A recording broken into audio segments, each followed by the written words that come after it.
अब हम देख लेते हैं अंतरिक्ष केंद्र और इकाइयाँ, यानी कि कुछ स्पेस सेंटर जो हमारे इंडिया में स्थापित है। हमारे देश के अंदर बहुत सारे अंतरिक्ष केंद्र है जो अलग अलग जगह पर बनाए गए हैं, उनके बारे में हम देख लेते हैं और ये सभी इंपॉर्टेंट है। सबसे पहले तो हम देखेंगे कि इस अंतरिक्ष केंद्र का नाम क्या है, उसके बाद हम देखेंगे इसका ऑफिस कहाँ पर है, इस अंतरिक्ष केंद्र का काम क्या है। तो सबसे पहले हम देख लेते हैं VSSC यानी कि विक्रम साराभाई अंतरिक्ष केंद्र। ये विक्रम साराभाई के नाम पर रखा गया, जो हमारे स्पेस प्रोग्राम के पिता माने जाते हैं, उनके नाम पर इसका नाम रखा गया है। और यह कहां पर स्थित है, तिरुवनंतपुरम में, जो कि केरला की कैपिटल है। यह केंद्र रॉकेट अनुसंधान तथा प्रक्षेपण यान विकास परियोजनाओं को बनाने में और उन्हें क्रियान्वित करने में अग्रणी भूमिका निभाता है।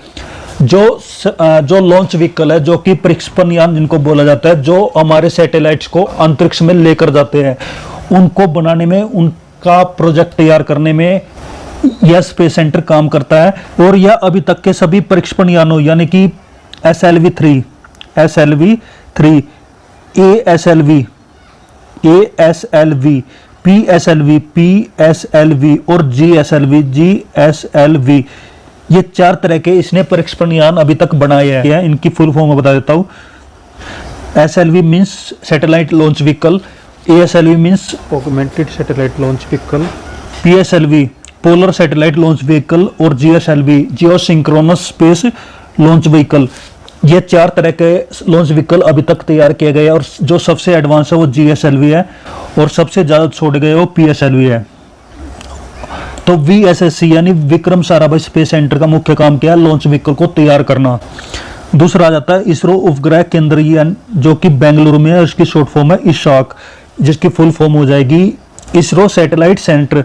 इस केंद्र में उपग्रह परियोजनाओं के डिजाइन, उसके निर्माण में, उसके परीक्षण में और उसके प्रबंध कार्य करने में संपन्न किए जाते हैं। यानी कि जो उपग्रह जो बनाए जाते हैं उनको किस तरह से डिजाइन करना, उनको किस तरह से बनाया जाता है, उनका परीक्षण करना, उनकी टेस्टिंग करना, ये सब काम कौन करता है, ISAC यानी कि इसरो उपग्रह केंद्र, जो नाम से पता चल जाता है। और यह कहां पर है, बेंगलुरु में। नेक्स्ट आ जाता है अंतरिक्ष उपयोग केंद्र यानी कि SAC, जिसको बोल दिया जाता है, और इसका केंद्र कहां पर है, अहमदाबाद में। इस केंद्र का प्रमुख कार्य दूरसंचार व टेलीविजन में उपग्रह का प्रयोग, प्राकृतिक संसाधनों के सर्वेक्षण और प्रबंध के लिए दूर संवेदन, मौसम विज्ञान, भूमापन, पर्यावरण पर्यवेक्षण आदि शामिल है। यानी कि ये जो स्पेस एजेंसी है, इसका काम है जो उपग्रह अंतरिक्ष में छोड़े गए हैं उनका यूज करके दूरसंचार और टेलीविजन में ब्रॉडकास्टिंग करना, प्राकृतिक संसाधन जो है, जो कि हमारे नेचुरल रिसोर्सेज है, जो उसकी खोजबीन करना। दूर संवेदन में होता है रिमोट सेंसिंग, मौसम विज्ञान के बारे में पता लगाना, और भूमि मापन करना, यानी कि हमारे देश में जो उपजाऊ भूमि है उसका पता लगाना, और बंजर भूमि है उसको किस तरह से हम उपजाऊ भूमि बना सकते हैं, उस तरह का प्रयोग करना, उस तरह के रिसर्च करना इस स्पेस सेंटर का काम होता है।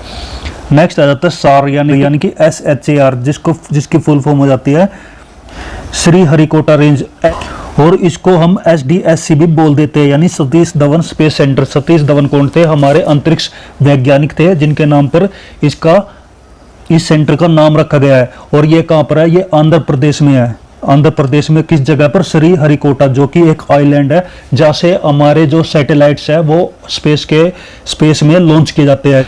यह इसरो का प्रमुख प्रक्षेपण केंद्र है। यह आंध्र प्रदेश के पूर्वी तट पर स्थित है।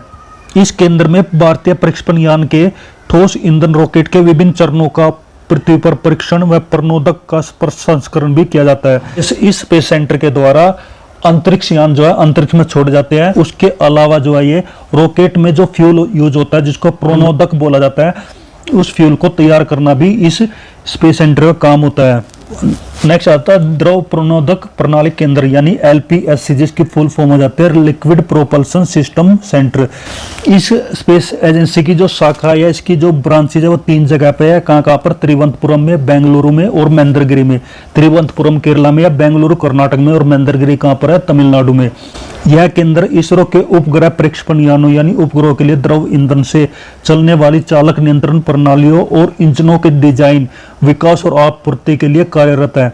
यह स्पेस एजेंसी जो है रॉकेट के लिए द्रव ईंधन यानी कि लिक्विड फ्यूल को तैयार करती है, उनकी टेस्टिंग करती है। इसके अलावा जो इंजन जो यूज किए जाते हैं लॉन्च व्हीकल में रॉकेट में जो इंजन यूज किए जाते हैं उनको डिजाइन करना और उनकी कंस्ट्रक्शन करना, उनको बनाना इस एजेंसी का मुख्य काम है। महेंद्रगिरी में द्रव ईंधन से चलने वाले रॉकेट इंजनों की परीक्षण सुविधा उपलब्ध है। जो द्रव ईंधन यानी कि लिक्विड फ्यूल से, फ्यूल दो टाइप के होते हैं, सॉलिड और लिक्विड। सॉलिड का जो हम ऊपर पढ़ चुके हैं, जो कि श्रीहरिकोटा स्पेस सेंटर में बनाए जाते हैं। जो लिक्विड फ्यूल है वो कहाँ पर तैयार किया जाता है, इन 3 जगह पर तैयार किए जाते हैं और महेंद्रगिरी में उस लिक्विड का टेस्टिंग किया जाता है। नेक्स्ट आ जाता है ISTRAC यानी कि इसरो टेलीमेट्री निगरानी एवं नियंत्रक केंद्र, नियंत्रक नेटवर्क। इस नेटवर्क का जो मुख्यालय है तथा उपग्रह नियंत्रण केंद्र है वो बेंगलोर में है। इसका जो मेन हेड ऑफिस है वो कहाँ पर है, बेंगलोर में। और इसके अलावा इसकी कुछ ब्रांचेज है जो कहाँ पर है, श्रीहरिकोटा में, तिरुवनंतपुरम में, बेंगलोर में, लखनऊ में, पोर्ट ब्लेयर में और मॉरिशस में। मॉरिशस क्या है, हमारा पड़ोसी देश है जहाँ पर इस स्पेस एजेंसी का रीजनल ऑफिस है। इसका प्रमुख कार्य इसरो से प्रक्षेपण यानों एवं उपग्रह मिशनों तथा अन्य अंतरिक्ष एजेंसियों को टेलीमेट्री, निगरानी एवं नियंत्रण सुविधाएं प्रदान करना है। जो सैटेलाइट हमने अंतरिक्ष में भेजे हैं उनको कंट्रोल करना, उसकी निगरानी करना और उनसे डाटा कलेक्ट करके उनका यूज करना स्पेस एजेंसी का मुख्य कार्य है। टेलीमेट्री क्या होता है, टेलीमेट्री होता है जो सिग्नल जो है सैटेलाइट से प्राप्त किए जाते हैं, सैटेलाइट से मिलते हैं, उनको प्रोसेस किया जाता है, फिर उनको जहाँ पर उनकी रिक्वायरमेंट होती है, जहाँ पर उन सिग्नल्स की जरूरत होती है, उनको वहाँ पर भेज दिया जाता है। तो इस पूरे प्रोसेस को, इस पूरे कार्य को क्या बोला जाता है, टेलीमेट्री। नेक्स्ट आ जाता है मुख्य नियंत्रण सुविधा यानी कि मास्टर कंट्रोल फैसिलिटी। इसका केंद्र कहाँ पे है, हासन में, और ये हासन कहाँ पे, कर्नाटक में। इन सेट उपग्रह के प्रक्षेपण के बाद की सभी गतिविधियां और उपग्रह को कक्षा में स्थापित करना, केंद्र से उपग्रह को नियमित संपर्क स्थापित करना तथा कक्षाओं में उपग्रह की सभी क्रियाओं पर निगरानी एवं नियंत्रण का दायित्व कर्नाटक के हासन स्थित मुख्य नियंत्रण सुविधा के पास है। तो यानी उपग्रह जब अंतरिक्ष में भेज दिए जाते हैं उसके बाद की जो सभी गतिविधियां हैं, जैसे कि उपग्रह को कक्षा में स्थापित करना, यानी कि जब स्पेस में उपग्रह को भेजा जाता है तो उपग्रह को किस लोकेशन पर और स्पेस में किस जगह पर स्थापित करना है, इस एजेंसी का मुख्य कार्य है। और वहां से फिर नियमित संपर्क स्थापित करना इस एजेंसी का मुख्य कार्य है। इसरो का दूसरा मुख्य नियंत्रण सुविधा केंद्र मध्य प्रदेश के भोपाल में है, जो 11 अप्रैल 2005 को स्थापित किया गया था। यानी 2 मुख्य नियंत्रण सुविधा केंद्र है, एक है हासन में यानी कर्नाटक में और दूसरा कहाँ पे है, भोपाल में यानी कि मध्य प्रदेश में।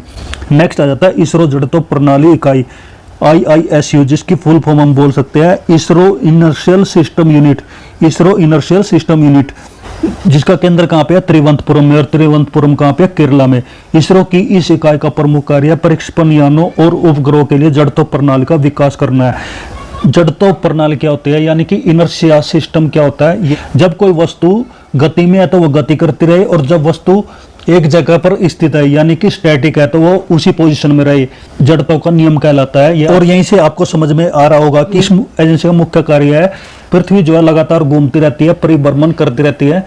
उपग्रह जो है वो पृथ्वी के साथ साथ घूमता रहे और उसकी लोकेशन कहाँ पर रहे, इंडिया के ऊपर रहे। जो इंडिया के जो सैटेलाइट्स है उसकी लोकेशन कहाँ पर रहे, इंडिया के जस्ट ऊपर रहे, तो उसको उसी पोजीशन में रखना इनर्शिया कहलाता है। और इसको कंट्रोल कौन करता है, इसरो जड़त्व प्रणाली इकाई। नेक्स्ट आ जाता है भौतिक अनुसंधान प्रयोगशाला, जो कि अहमदाबाद में है, PRL जिसकी शॉर्ट फॉर्म है, जिसकी फुल फॉर्म हो जाएगी फिजिकल रिसर्च लैबोरेटरी। अंतरिक्ष विभाग के अंतर्गत कार्यरत यह संस्थान अंतरिक्ष और संबद्ध विज्ञान में अनुसंधान एवं विकास कार्य करने वाला प्रमुख राष्ट्रीय केंद्र है। इस एजेंसी का मुख्य कार्य क्या है, अंतरिक्ष और अंतरिक्ष से जुड़ी जितनी भी साइंस है, जितनी भी टेक्नोलॉजी है, उसके बारे में रिसर्च करना, उसका डेवलपमेंट करना इस एजेंसी का मुख्य कार्य है। और नेक्स्ट आ जाता है राष्ट्रीय दूरसंवेदी एजेंसी, जो कि हैदराबाद में है, और NRSA इसकी शॉर्ट फॉर्म है, जिसकी फुल फॉर्म क्या होगी, और NRSA की फुल फॉर्म होगी नेशनल रिमोट सेंसिंग एजेंसी। ये दूरसंवेदी शब्द जो बार बार आएगा, जिसको इंग्लिश में क्या बोला जाता है, रिमोट सेंसिंग। यह ऐसी लोकेशन जहां पर हम फिजिकली ना पहुंच सके, यानी कि हमारी धरती के अंदर जहां तक नहीं पहुंच सकते, अगर वहां पर कुछ हमें पता करना है, हम इस तरह के सैटेलाइट का यूज करेंगे, जिसको बोला जाएगा दूरसंवेदी उपग्रह, रिमोट सेंसिंग सैटेलाइट, जिसके बारे में हम आगे पढ़ेंगे। तो ये शब्द बार बार आएगा, इसलिए मैंने इसके बारे में बता दिया है। और इस एजेंसी का कार्य देख लेते हैं। अंतरिक्ष विभाग के अंतर्गत कार्यरत यह एजेंसी उपग्रह से प्राप्त आंकड़ों का उपयोग करके पृथ्वी के संसाधनों की पहचान करना, उसका वर्गीकरण करना और निगरानी करने की जिम्मेदारी निभाती है।